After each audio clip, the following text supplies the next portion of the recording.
it'll help. Thanks. Especially if you have a Varroa sensitive hygiene stock go in it.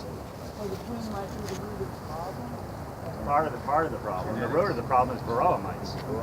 There's too many Varroa mites in these hives. He's dancing behind you. He's dancing behind you. No. It's a colony. It's a colony condition. It's not an individual bee condition. No, it's the whole colony.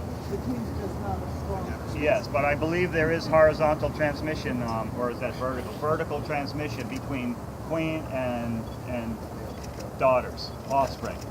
And so, yes, the viruses, I believe, can go from queen to offspring. What does treatment look like? Is it put in your food? It depends what it is. I mean, formic acid treatment is a pad with soaked in formic acid. An Apiguard is a thyme oil gel that you put on the top bars, and the fumes kill the Varroa mites. Formic acid is antacid.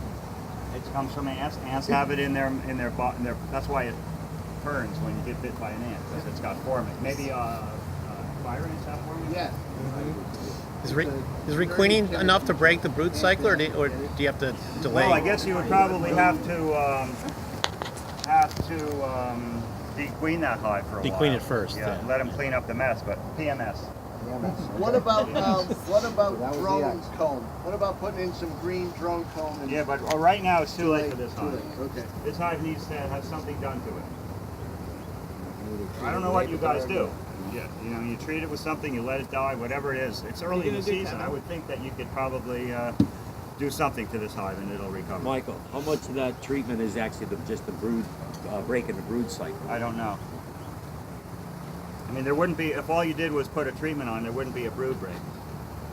If you have a brood break and then you requeen it, maybe they'll clean up the mess and then the new queen can outbreed the Varroa mites. I don't know. See, I don't do it that way. But I mean, that's an option, especially when you only have a few hives. When you got a lot of hives, a lot of apiaries, you can't go fiddle.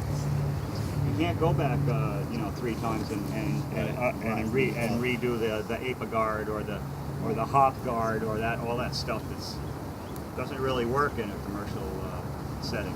What does Sam do? I don't know. Ask Sam. Sam, What would you do to this hive that's got deformed wing and Take the queen. What? Take the queen out. Either pinch her or give her some fresh bees. Let them raise their own. If they pull it off, raising their own, they're raising it from a larva that's not sick. They might make a cell with a sick larva in it, and that way they're done. I mean, they're pretty much doomed at this point. I mean, once they're really far along, you've seen snotty brood and stuff in there. Well, we're seeing dismembered pupae. Oh, okay. They're dragging pupae, a lot of uncapped pupae, and we did find one finally that dying. You can see her tongue was out dead. No wings. Once you start seeing a lot of, that's the start of it. Once you start seeing shriveled wings and first like cannibalized pupa, and stuff, that's the start of a hive.